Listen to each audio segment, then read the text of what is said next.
Bien, pues buenas tardes a quienes nos acompañan aquí en la sala de juntas. Me voy a quitar esto. A quienes nos acompañan aquí en la sala de juntas de el Archivo Histórico de la Ciudad de México, Carlos de Sigüenza y Góngora, nuestros compañeras y compañeros prestadoras y prestadores de servicio social, a quienes agradecemos mucho su presencia. También, por supuesto, a Israel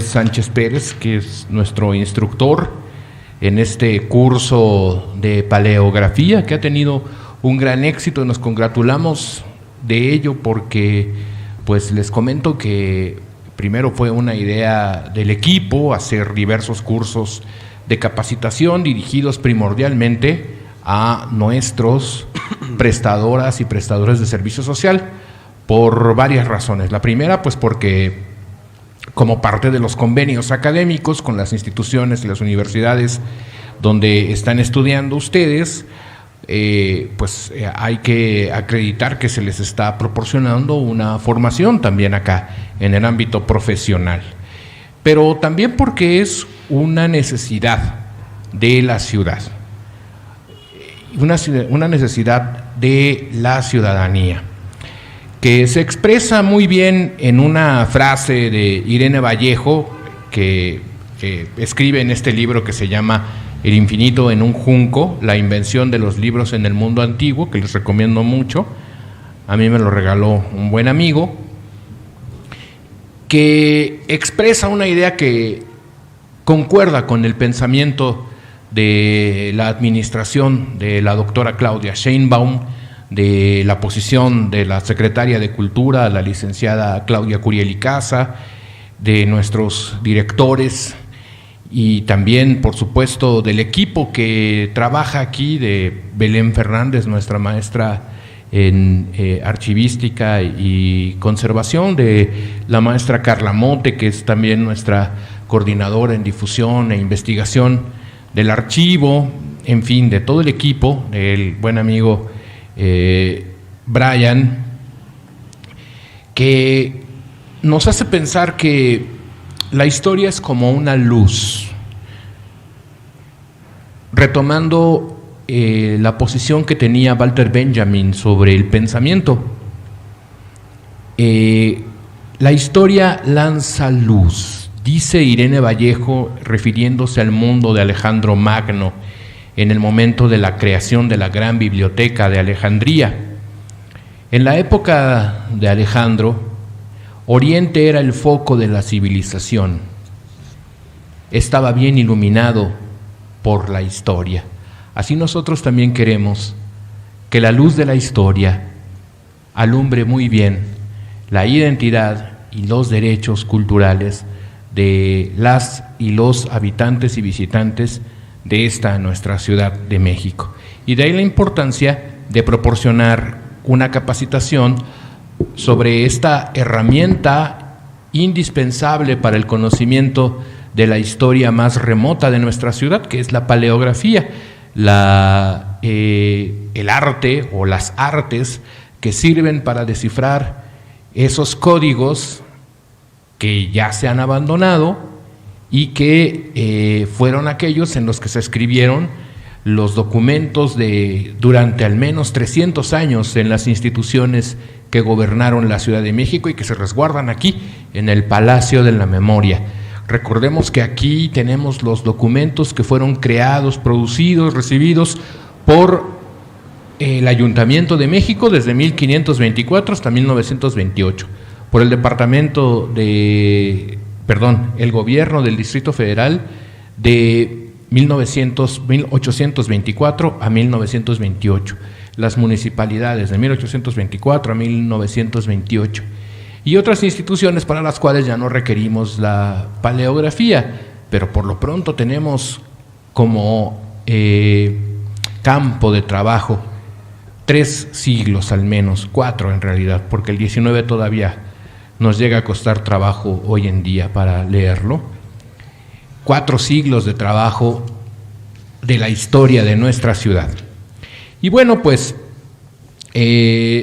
esta vieja idea también expresada en un libro que está resguardado entre los expedientes de archivo aquí en el archivo histórico, que es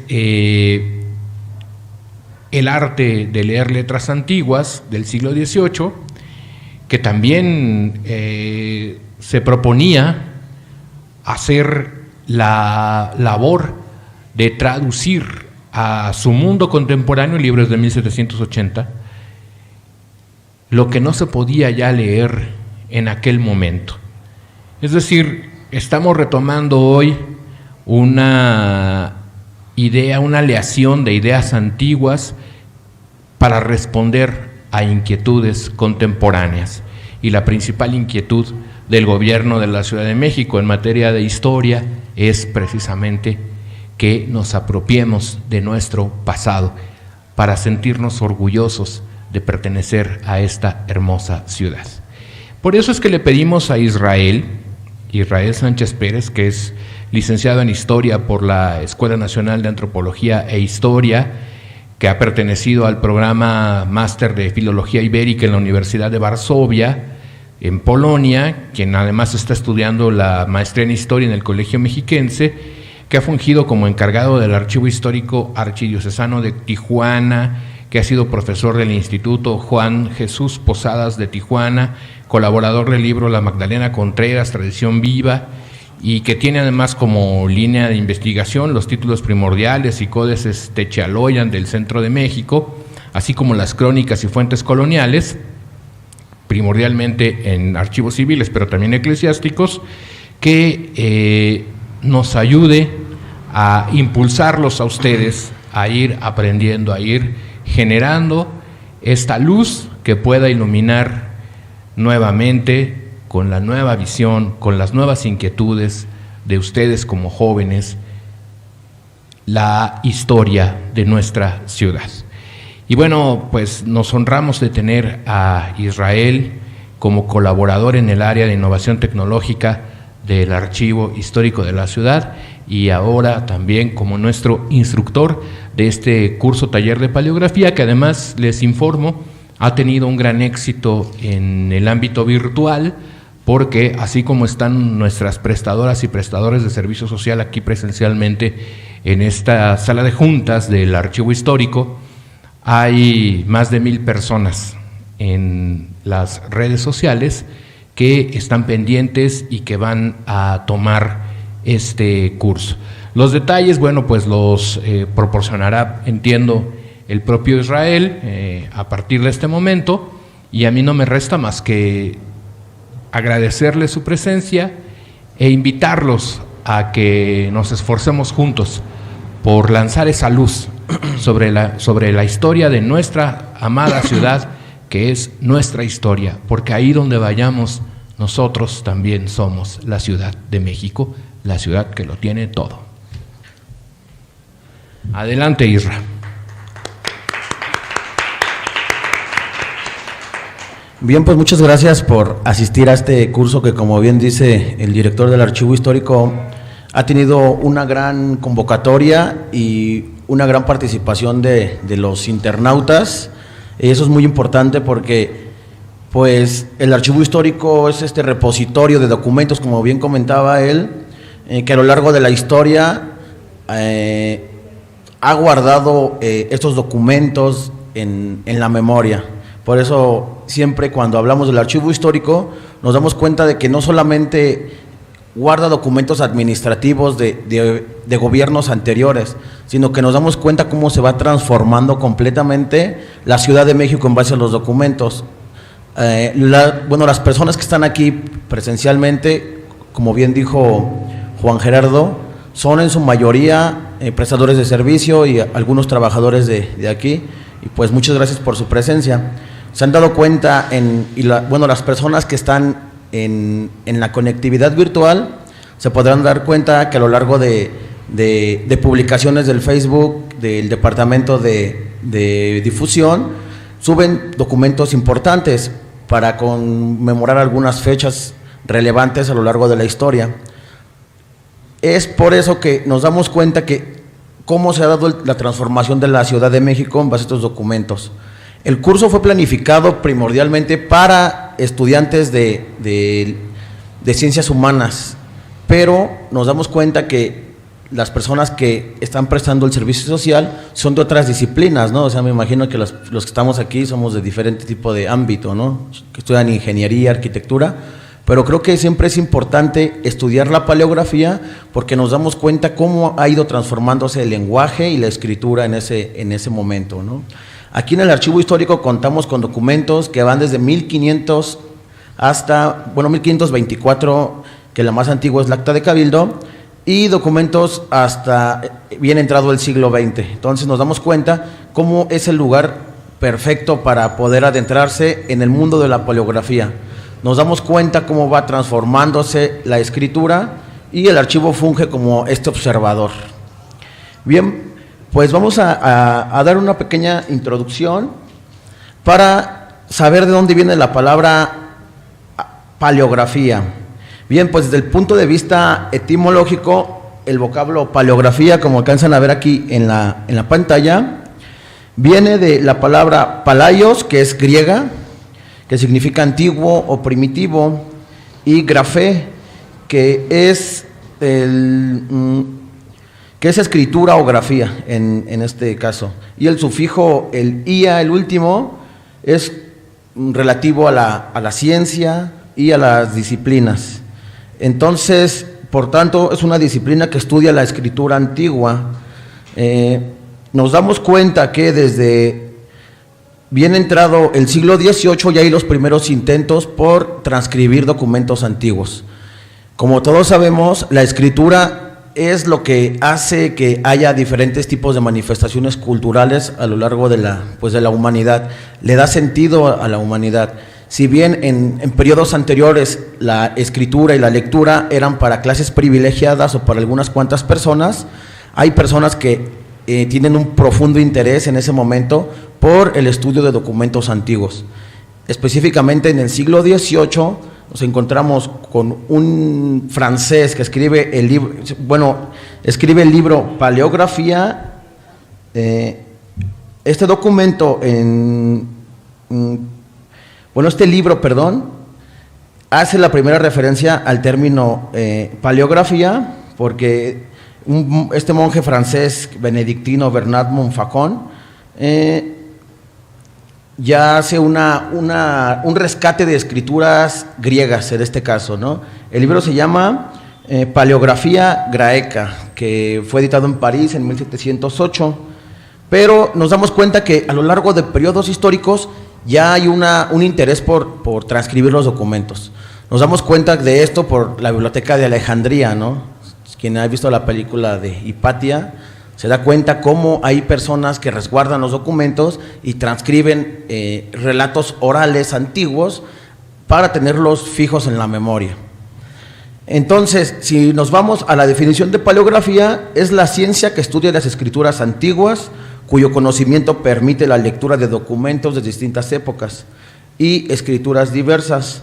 Actúa como ciencia auxiliar de la archivística, de la historia, de la antropología, de otras más ciencias, no solamente a lo mejor como la ciencia histórica, sino que también ayuda a estudiar otros campos de la ciencia. Bien, vamos a pasar a la siguiente diapositiva. Y los objetivos de la paleografía es, en este caso, leer e interpretar los signos de textos antiguos, letras, palabras, frases, signos. En este caso son complementarios. Y hasta comprender su significado más elemental y simple. Vamos a iniciar vamos a iniciar la práctica en siguientes 4 clases. Y vamos a iniciar con un documento del siglo XX. Vamos a iniciar con una dificultad menor a una dificultad mayor. El objetivo es que aprendamos a identificar signos, abreviaturas, firmas. ¿Por qué? Porque recordemos que cada documento es hijo de su tiempo. Cada documento es contextual en su momento. Entonces nos podemos dar cuenta de que, por ejemplo, si vamos a abordar algún documento del siglo XVIII, pues se utilizaban otros tipos de papel y tiene impresiones derivadas de que pues estaba controlado el papel. Por eso, si hemos visto documentos del siglo XVIII que dice en el encabezado un cuartillo, no sé si los hayan visto, un cuartillo era lo que se pagaba por el derecho del papel, porque recordemos que el papel pues no es tan industrial como ahora, que ya en una papelería pueden comprar una hoja o un cuaderno. En ese momento eran hechos pues con madera, y los documentos eran elaborados en esas hojas que eran controladas en este caso por la monarquía española. Nos vamos a dar cuenta también de diversos sellos que se ponían en ese momento, aunque la paleografía no aborda sellos ni monedas, tiene mucho que ver, ¿no? Porque también es una de las ramas de la paleografía que vamos a ver más adelante. Otro de los objetivos es examinar la escritura de los textos para situarlos en el tiempo y el espacio, datar la etapa a la que corresponden los elementos gráficos de cada periodo, situarlos en un lugar y deducir a qué personas pudieron corresponder los escritos y a qué fin se destinaba, y en definitiva, realizar una construcción crítica de la historia. En este sentido, pues vamos a saber de quién elabora el documento por medio de una firma, por medio de su escritura. En este caso, como vamos a iniciar con documentos más nuevos, pues nos vamos a dar cuenta de que ya hay un remitente, de que hay un emisor, etcétera, etcétera.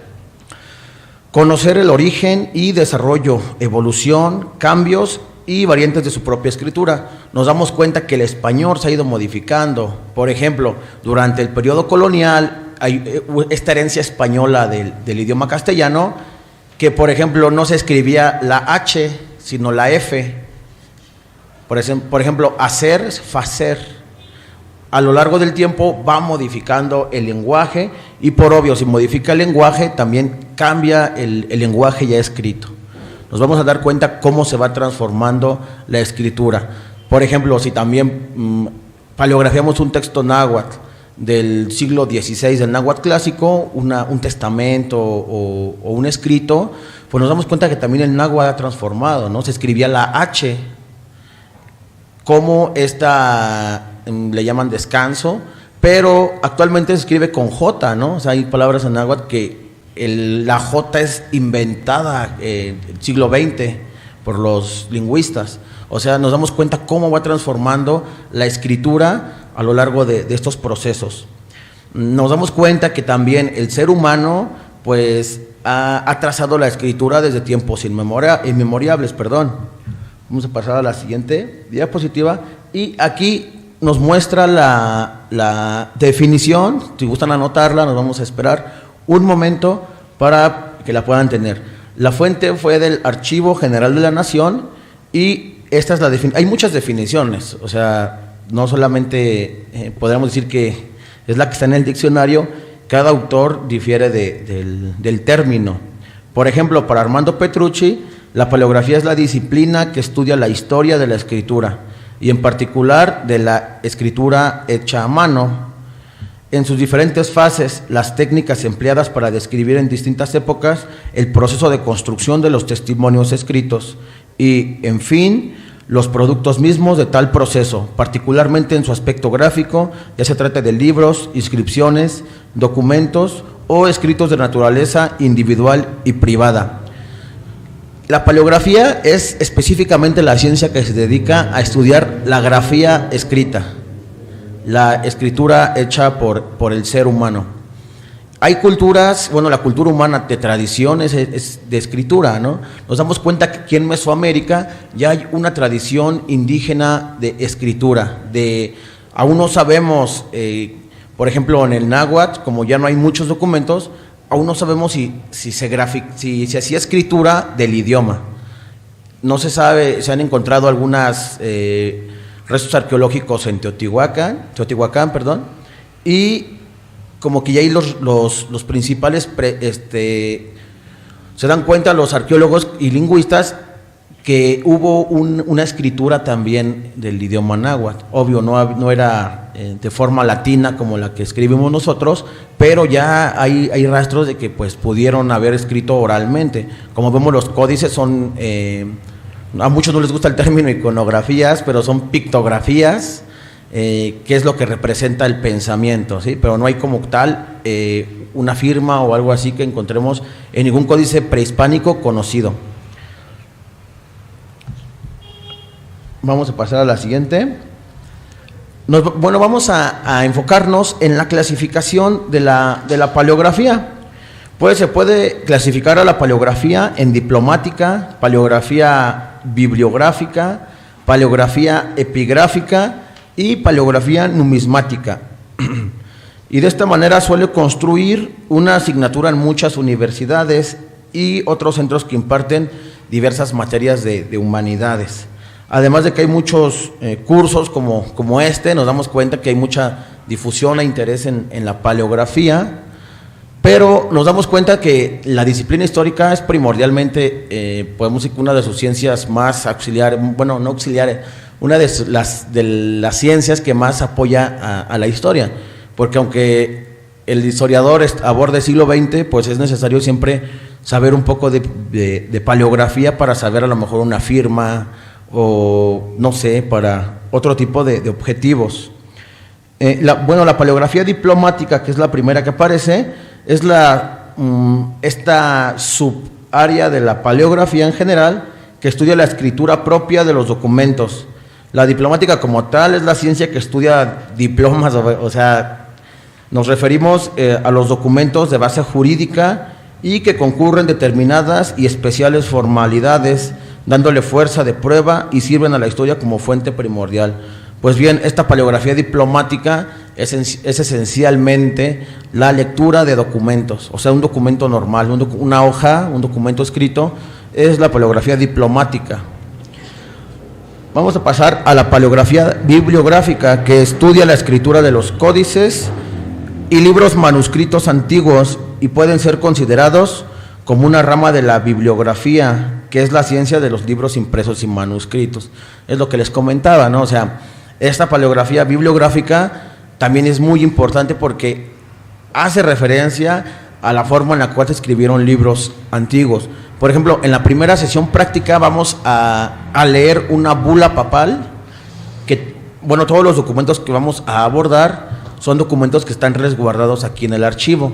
Vamos a iniciar con una bula papal que está escrita en idioma, bueno, en idioma latín, pero nos vamos a dar cuenta de que va transformando la escritura hasta en las imprentas. O sea, son documentos ya escritos en imprenta, pero cambian los caracteres. O sea, nos damos cuenta que es una letra itálica, pero va transformándose. Y eso sí, la paleografía, si hablamos, bueno, clasificamos por letras, ¿no? Que es procesal encadenada, procesal, itálica, humanística, carolingia, o sea, pero siempre hay documentos que contienen más de una mano. También hay que tener aquí en cuenta que documentos antiguos eran elaborados por escribanos, que era un oficio muy, muy bien pagado en ese momento y de mucho renombre. El escribano del rey era el brazo poderoso del rey, porque era el que emitía decretos, edictos, bulas, circulares. O sea, nos damos cuenta que la escritura también tiene el lado del poder, ¿no? O sea, nos damos cuenta que estos escribanos eran gente de alcurnia. Hay por ahí un famoso escribano Turcios, que yo creo una gran cantidad de documentos escritos por el emperador Carlos V y Felipe II eran, no, nada más por Carlos V, me parece. Yo creo que en su mayoría eran escritos por él, ¿no? O sea, se imaginan, escribía, en ese momento era el máximo esplendor de España, que abarcaba desde la Patagonia hasta las praderas de Estados Unidos, y abarcaba desde, bueno, Nápoles en Italia era un virreinato también de España, Filipinas, o sea, esta parte de las islas Luzón y demás pertenecían a la corona española. ¿Se imaginan cuántos informes tenía que escribir el rey? Él lo escribía, ese escribano. Entonces nos damos cuenta en muchos documentos que tienen dos manos. Por ejemplo, arriba puede tener, bueno, vamos a trabajar con un documento así, puede tener la escritura procesal y abajo puede tener una letra gótica. O sea, también eso deriva, no porque el escribano cambia mucho el estilo de la escritura en este sentido. ¿sí? O sea, pues nos damos cuenta que es un proceso. Hay letras que estuvieron prohibidas, o sea, nos damos cuenta que está la letra cortesana, que es una letra pues un poco complicada de leer porque es como manuscrita, y yo creo que es la de la primera hoja que puse ahí, de la diapositiva. La letra cortesana fue prohibida por el rey de España en el siglo XVI. ¿Por qué? Porque pues era complicado a lo mejor leerlas, y se va modificando hasta hacerse la actual letra que tenemos, que es una letra herencia romana, que es la herencia circular que le llaman, ¿no? En ese sentido, la paleografía bibliográfica estudia estos documentos, estos libros antiguos que tratan a lo mejor también de transcribirse. Hay documentos medievales, por ejemplo, en Europa nos damos cuenta de que la paleografía es una ciencia pues un poco más avanzada, ¿no? O sea, hay másters o diplomados enfocados en la paleografía. ¿Por qué? Porque hay una herencia escrita y más riqueza documental, porque nos damos cuenta que vamos a pasar ahorita a la paleografía epigráfica, y nos damos cuenta que los romanos ya escribían en estelas, ya tenían sus propios textos de cuentas, y como la escritura se va transformando, el periodo medieval, que todos conocemos por el oscurantismo, pero pues es este mito, ¿no?, develado de la historia, pero hubo mucha riqueza cultural dentro de los propios conventos para los frailes. Era uno de los requisitos para poder ser recibido en la orden, ¿no?, tener buena educación, que es lo que hace que todos estos monasterios tengan la mayoría de libros religiosos, anales, que registraban, no sé, un terremoto, una lluvia, inundaciones, sequías. O sea, la escritura funge ya como este repositorio de la memoria. La paleografía epigráfica estudia la escritura en lápidas e inscripciones arqueológicas, mármol, granito, bronce. Es una rama de la epigrafía, ciencia que estudia las inscripciones antiguas de carácter de la letra, la materia escriptoria, los documentos gráficos, el estilo, el lenguaje. Aquí hace referencia, como les comento, ¿no?, a estos documentos, estos palimpsestos que son escrituras plasmadas en esculturas. Por ejemplo, aquí en el periodo prehispánico nos damos cuenta de que muchas de los basamentos o pirámides tienen inscripciones, pero como no pertenecen a lo mejor a este tipo de alfabeto latino, pues no puede ser considerada como propiamente paleografía escrituraria, sino como epigráfica. Ajá. Nos damos cuenta que la epigrafía pues son este tipo de inscripciones, de símbolos, o sea, todo eso estudia la paleografía epigráfica.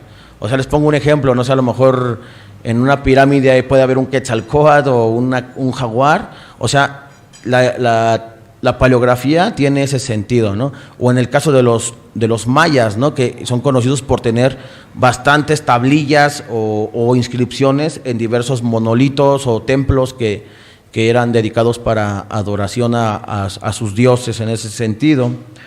Nos damos cuenta que esta paleografía epigráfica, perdón, me salté aquí la diapositiva. Ahí, como alcanzan a ver, el lado derecho está una escultura, no sé si llamarlo escultura, escultura que es de origen olmeca, de la zona de Tabasco, y si se pueden dar cuenta, tiene inscripciones en la parte de en medio, lo que parece una figura humana. Y la epigrafía, en este caso, pues estudia el significado, y podremos decir que la paleografía es la traducción del documento escrito, ¿no? Vamos a darnos más cuenta después de los modelos de la paleografía, de las reglas de la paleografía, ¿no? O sea, porque hay muchas, como en todas las ciencias, hay muchas visiones de método en la paleografía. Muchos investigadores dicen que se debe de escribir tal y como aparece, pero otros investigadores ya lo hacen moderno el idioma, al idioma moderno lo adaptan al idioma moderno, ¿no? O sea, es importante también considerar que esta epigráfica estudia pues estas escrituras en lápidas y inscripciones arqueológicas. Del lado derecho, pues nos damos cuenta que ya está esta letra del periodo romano, entonces, y se ve muy moderna, se dan cuenta, ¿no? O sea, hay un rescate en el siglo XVIII, ya con estos ilustrados, se adapta esta letra romana a la letra que tenemos actualmente, y se dan cuenta, no ha cambiado. También la forma de escribir tiene mucho que ver con la imprenta. Nos damos cuenta que la imprenta surge aquí en Europa en el siglo XVI, en el siglo XVI, inicios del siglo XVI. Ya hay una masificación de la imprenta, ya se imprime la Biblia, y la Biblia, con la reforma luterana en Europa, pues ya es más asequible al público que sabe leer, que es muy poco. Y aquí en América llega con los españoles, igual el siglo XVI, la primera imprenta aquí en México, aquí en el centro histórico, y la invención de la imprenta también moldea la letra, ¿no? ¿Por qué? Porque nos damos cuenta de que lo que ya está escrito en el documento tratamos de imitar ese tipo de escritura, ¿no? ¿Para qué? Para hacer menos bochornoso tener que leer documentos a lo mejor más complicados. Vamos a pasar a la paleografía numismática. Me voy a regresar porque están mal las diapositivas. Como lo dice, todos sabemos que la numismática estudia las monedas. O sea, en este caso se ocupa la paleografía numismática se ocupa de la escritura de las monedas y medallas. Forma parte de la ciencia numismática. Además de la forma de letra, estudia los tipos, arte, materia, fórmulas, valor y demás carácter de la moneda. Cuando el ser humano se hace sedentario, hay un creciente interés en modificar pues, el pago por un servicio o por un producto, y pues la moneda surge como esto. La moneda surge para hacer transacciones. A lo largo del tiempo pues van modificándose, depende de la cultura, depende del país, depende del tiempo, hay diferentes tipos de moneda. Recordemos que en el periodo romano una moneda era el rostro del emperador, ¿no? O sea, del César, en este caso, era en el periodo romano.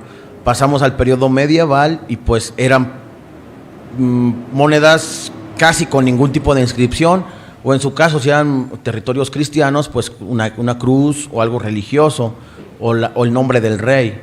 Pero va modificándose. Recordemos que es hasta el siglo XVI, XVII, cuando ya el billete surge, ¿no? Como esta forma de transacción también. Pero en este caso la paleografía numismática se ocupa en general de las monedas, de estudiar las monedas, de hacer traducciones o hacer esta reescritura del análisis de las monedas. Bien, aquí en este pequeño cuadro, del lado derecho, nos damos cuenta cómo va cambiando la escritura. En este caso se va modificándose en los tipos de letra. Algunas comunes y de empleo en varios países, aunque más frecuentes en otros países, y según la época, como la gótica, procesal, la itálica, cortesana, han ido evolucionando a lo largo del tiempo. Como pueden observar en esta tabla, en donde aparece con serif, no sé si ya vieron, del lado derecho, entendemos como serifadas a todas las fuentes y tipos de letra que disponen de pequeños remates ornamentales, generalmente en sus extremos.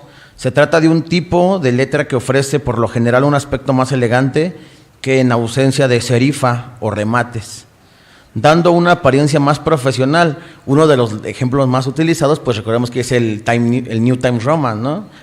Times New Roman, que es este tipo de letra que es muy frecuente en textos académicos. ¿Por qué? Porque la orilla se llama serifa o serif, es una herencia romana. Si se dan cuenta, en la parte de la diapositiva donde dice con serif, la A primera es una A antigua de Roma, se va modificando a la A moderna y abajo vemos una A egipcia. Sin serif, pues ya hay ausencia de esas patitas o alitas, como lo queramos decir, y hay otra transformación de la escritura que le llaman la rotulación, que es la caligráfica y la gótica, además de la decorativa. Bueno, eso ya es más moderno en diseño gráfico, ¿no? Pero nos damos cuenta cómo va transformándose la escritura, perdón. Y ya en la tabla derecha vemos que la clasificación es con serif, lineal, cursiva, y ya vimos que es la decorativa. Con serif, letras con serifa es la romana antigua, la romana moderna y la egipcia, como ya vimos. O sea, son tipos de escritura propios. Hace referencia a la egipcia, al periodo que dominó Roma. O sea, no nos vemos en jeroglíficos antiguos ni en nada por el estilo. Hace referencia al periodo romano de ocupación egipcia, ¿no? Como todos sabemos, se da este proceso pues hasta casi el año 500, 475, ¿no? Cuando cae el periodo romano. La lineal ya es más medieval. La lineal es más medieval y es la geométrica, neogrotesca y humanista. Hay más auge de este tipo de letra en el periodo medieval y hasta bien entrado ya el siglo XVI. Pero también tenemos letras de tipo cursivas, que es la gestual, caligráfica y gótica, que vamos también a darnos aquí un pequeño baño con un texto gótico, que el gótico no es más que un tipo de letra que surge en el norte de Europa en el periodo humanista, que le llaman, por ahí del siglo XVI, siglo XV. Es un tipo de letra que se diferencia de la romana, ¿no? Esta gótica viene pues de los vikingos, de los nórdicos. Es un tipo de letra nórdica que pues por tradición se adapta al idioma latín. O sea, estos frailes de Flandes, de Bélgica, de la zona norte de Francia, Normandía, países escandinavos, escriben ya las primeras Biblias que son editadas en países europeos del norte con ese tipo de letra, con letra gótica. En su momento se llegó a pensar que era como este tipo de resistencia hacia el alfabeto y la escritura romana que todavía se seguía escribiendo en el periodo medieval. Esta letra gótica, pues podemos decir que viene muy de la mano con la Reforma Protestante. O sea, nos damos cuenta cómo el tipo de letra tiene que ver mucho con los periodos históricos, ¿no? O sea, era muy, muy importante considerar eso. Vemos que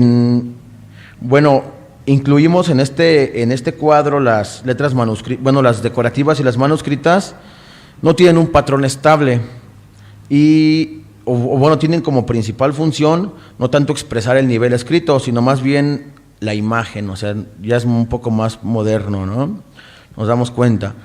La letra sin serifa, que ya les había comentado, este tipo de letra de fácil lectura, que ya se da con la innovación en las letras. ¿Hasta aquí tienen alguna duda?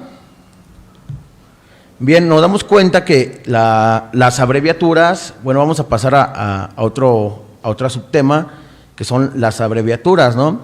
Cuando hablamos de abreviaturas en paleografía nos referimos a sílabas, palabras o frases que se reducen o se acortan, a los que se le quita alguna de sus letras y se le sustituye por un signo más breve.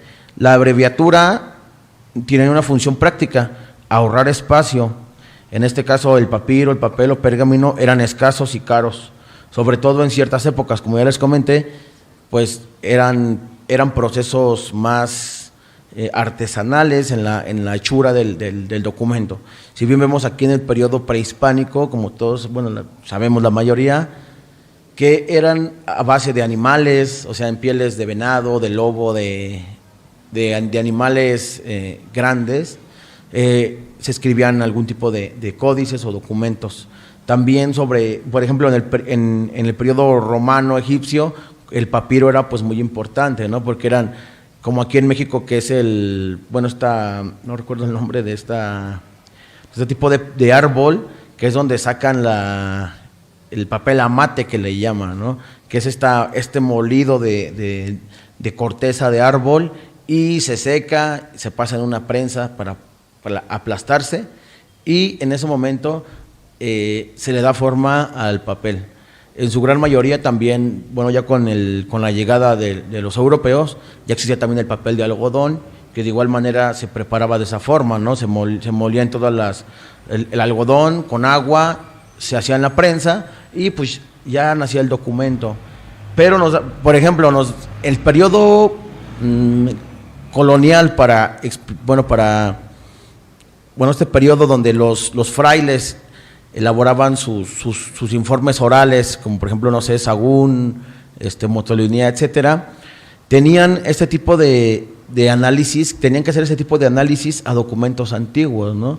Hay muchos que ya no llegaron al periodo moderno, pero utilizaron la paleografía como fuente podemos decir, de inspiración, la paleografía, para tener su análisis de documentos antiguos, ¿sí? Nos damos cuenta, bueno, eso cuando hay una tradición escrita. ¿Se imaginan? En Perú hay un tipo de, no sé si se le pueda llamar escritura, yo creo que no, de representación de las ideas, que se llama quipu. El quipu son hilos, si la gente que nos está viendo de Perú, había mucha gente extranjera escrita, son pequeños cordeles, donde cada doblez significa una idea. Por ejemplo, aquí a lo mejor taco, pero aquí a lo mejor más grande, no sé, hoja. O sea, ahí hay un tipo de análisis más complejo, ¿no? O sea, ya no hay como en los códices que decimos, es que se alcanza a ver, no sé, la imagen de Tezcatlipoca y, o sea, hacemos el análisis visual. Pero en el caso del quipu es bien complicado. ¿Se imaginan?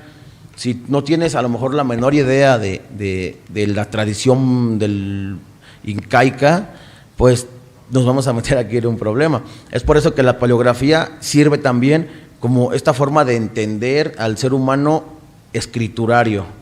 O sea, ¿por qué? Porque no podemos a lo mejor en culturas orales, como el caso de las culturas africanas, que son culturas que son de tradición oral, con gente que no está acostumbrada a escribir, pues es donde nos encontramos como investigadores en problemas, ¿no? Porque no encontramos fuentes, más que las fuentes orales, fuentes primarias como en este caso la escritura, no hay. Es por eso que la paleografía, como les comentaba anteriormente, hay un auge tremendo en Europa por esto mismo, ¿no? Algunos conceptos de paleografía importante que vamos a manejar a lo largo del curso, los voy a decir ahorita, ¿verdad? Es mayúscula, que es aquella que se encuentra inscrita dentro de un sistema bilineal. Los trazos de la escritura no sobresalen de dos líneas paralelas. Otro concepto es minúscula, es aquella cuyo alfabeto está dentro de un sistema cuadrilineal. Otro término es cursiva, es aquella que ofrece uniformidad en su trazado y que sigue fidelidad en relación al modelo. Otro concepto de paleografía es usual, aquella que es utilizada, empleada por quienes a diario y habitualmente escriben. Canonizada, aquella que partiendo de la escritura usual llega a ser una escritura equilibrada y fijada en unas proporciones. Alzado, son trazos ascendentes de la grafía que sobresalen por encima de la caja del renglón. O sea, es importante cómo estos conceptos son importantes porque pues vamos a manejarlos a lo largo del curso. Bien, continuamos con las abreviaturas. Hay abreviaturas, no sé, a lo mejor en un documento colonial, Su Majestad. Puede aparecer nada más M, J, A y D. O sea, es importante también al leer el documento saber el contexto histórico. O sea, si vamos a leer una letra colonial, pues nos vamos a dar cuenta de que pues debemos de considerar que hay una figura real, que es una figura a lo mejor de reverencia. O sea, es porque si no leemos el documento que le llama François Hartog, esta observación de observaciones, siempre es importante el método histórico, aplicar esta observación de observaciones. ¿Qué significa la observación de observaciones? Pues es analizar el escrito de acuerdo a su contexto y de acuerdo al que la escribió. Si nos damos cuenta de que es un documento de carácter eclesiástico a lo mejor, pues ya van a cambiar las abreviaturas, ¿no? Porque, por ejemplo, en algunos documentos coloniales está escrito solamente una X en la parte superior de la hoja, una X. ¿Qué significa eso? En el nombre de Dios. Se le llama un crismón. A lo largo de estas sesiones vamos a ilustrar más con imágenes. En ese sentido, es importante también ver cómo la paleografía ha evolucionado. En el caso hispanoamericano, ahorita vamos a trabajar a lo largo de estas sesiones 4 tipos de letras, que ya les comentaba, que es la letra que es itálica, que es la moderna, muy parecida a la latina antigua. Vamos a trabajar la letra procesal y procesal encadenada, que ese tipo de letra pues es una letra un poco sin despegar la pluma de la hoja. También nos damos cuenta por un documento, por una hoja, qué tipo de tinta usó, qué tipo de pluma. Era importante eso. ¿Por qué? Porque, como comentaba, para disminuir tiempo, para disminuir costos en papel, ese tipo de letra procesal encadenada, pues ¿qué es lo que hacía? No despegaban el lápiz, el pincel la pluma, del documento, y lo escribían de forma continua. ¿Para qué? Para aliviar gastos, pero también fue prohibido ese tipo de letra. Vamos también a leer la letra gótica, que es como estas que se dieron durante el periodo de 1700, 1600, una letra muy, muy auge en ese momento. Vamos a leer también documentos con escritura cortesana, que yo creo aquí en el archivo los documentos que tenemos de las actas de Cabildo, por lo menos el tomo 1 y el tomo 2 están escritas en su mayoría en letra cortesana. Vamos a también leer este tipo de letra que le llaman bastardilla, que es muy parecida entre la gótica y entre la letra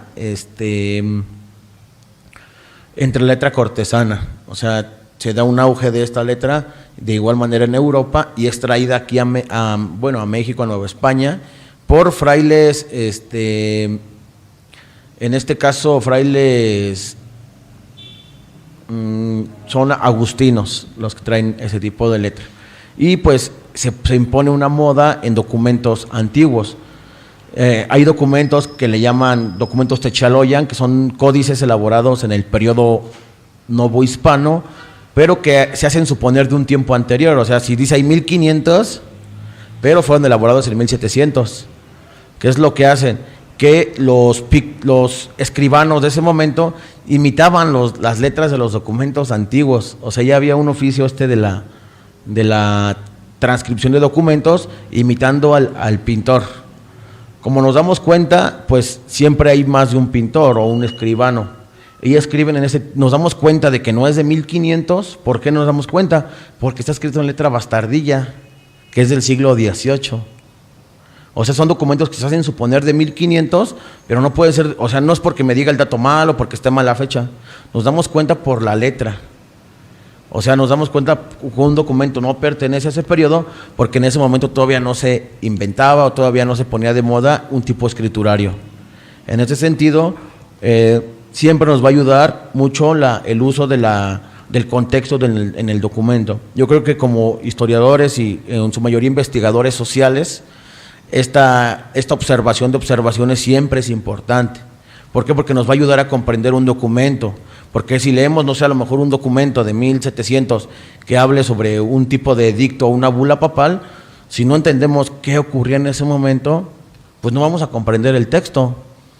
O sea, no vamos a comprender abreviaturas, no vamos a comprender los signos. Siempre es importante tratar de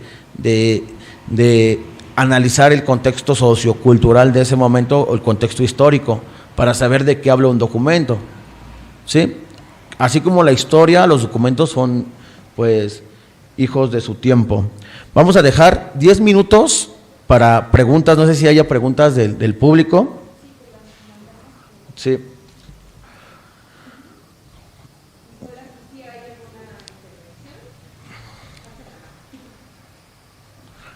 No, aquí no hay ninguna pregunta, comentario, aquí en la sala presencial. Sí, no.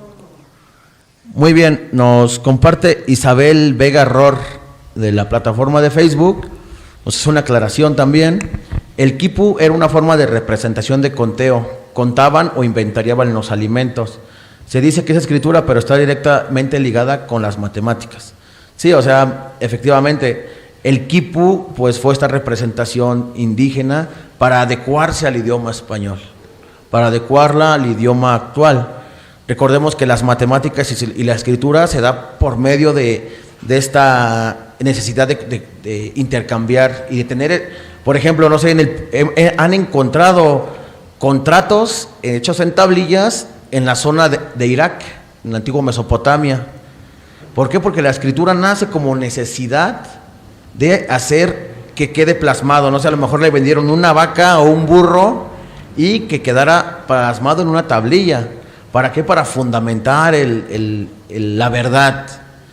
Y en este caso también la escritura nace como esta forma de contabilizar las materias. Aquí nos dice la aclaración, es que el quipu. Nos comentan que sobre el temario, esta una introducción, vamos a tratar de cumplir todos los puntos del temario que se manejaron. Esta fue una pequeña introducción, teníamos contabilizado también ya el tiempo un poco como apretado, pero vamos a cubrir los tiempos. Nos comentan, ¿existen datos de los escribanos en cada libro o documento? Bien, aquí en el archivo histórico tenemos un censo que revisamos, hay un censo del siglo XVIII, de puros escribanos, o sea, es como un directorio de escribanos. Hay un censo de escribanos, o sea, en dónde vivía, a qué se dedicaba aparte de ser escribano. Como sabemos, los escribanos en su mayoría también eran notarios, en su mayoría. ¿Qué hacían? Pues certificaban con la escritura algún tipo de propiedad. En el caso mexicano, esta pregunta de parte es Alejandro Villar, de la plataforma de Facebook, nos dice esto, nos pregunta esta cuestión. Y sí hay, desconozco si en alguna otra zona, pero aquí en la Ciudad de México, durante el periodo virreinal, hay un censo de escribanos. Ignoro si hay de otros estados o en el Archivo General de la Nación, ignoro si hay algún tipo de censo pero aquí están registrados los escribanos que están en la Ciudad de México. Como les vuelvo a decir, cada documento es hijo de su tiempo. Estos documentos son de 1770 a 1780. Nos damos cuenta que hay un proceso burocrático que nace en América, en América hispana. Debemos observar bien las reformas borbónicas, que son esos intentos del virrey José de Gálvez y de la nueva monarquía borbónica de origen francesa en España, donde quieren imponer ya este modelo burocrático francés. ¿Qué es lo que hace? Que este modelo hace que ya haya un censo de todo, o sea, que hay un inventario general de Nueva España. Entonces yo pienso que estos censos de escribanos tiene que ver con eso, tener controlada la escritura para a lo mejor no emitir algún tipo de documento o demás. Entonces, sí hay un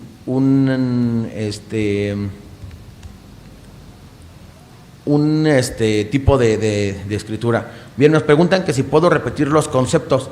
Voy a enviar, voy a hacer con la compañera Carla, de que les hagan llevar un texto que se llama Paleografía, tipos de escritura y su identificación.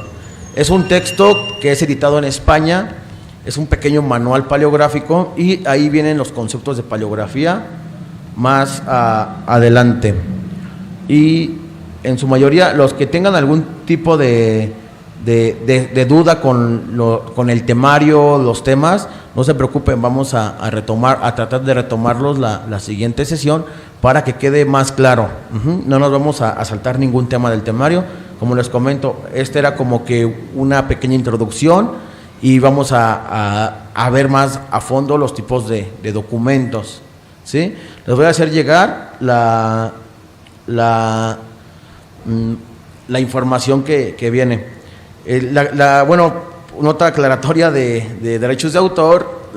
Las imágenes son descargadas de la página FreePic, que es, recordemos, este almacenamiento de fotografías digitales en su mayoría.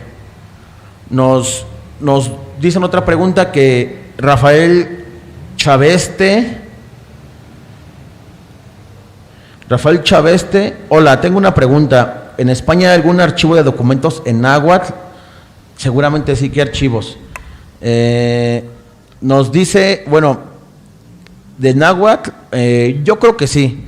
Recordemos que está el archivo de Indias en Sevilla, que es donde resguardan documentos que iban de Nueva España a la corona. Entonces, hay un libro, me parece ahí que lo encontró Etelia Ruiz Medrano hace unos años, que es el texto de Chimalpain, escrito en náhuatl. Entonces, pues, debe de haber más textos. Esa es una pequeña joyita.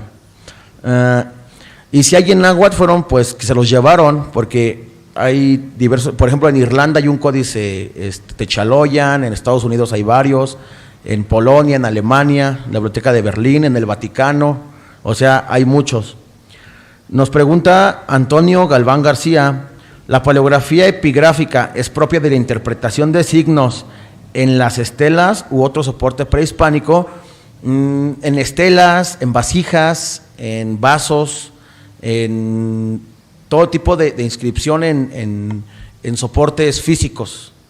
En soportes físicos, no necesariamente de piedra y de cerámica, en las paredes. O sea, esta paleografía epigráfica se refiere a esta interpretación de signos, no solamente en estelas, sino que también en otro tipo de soporte.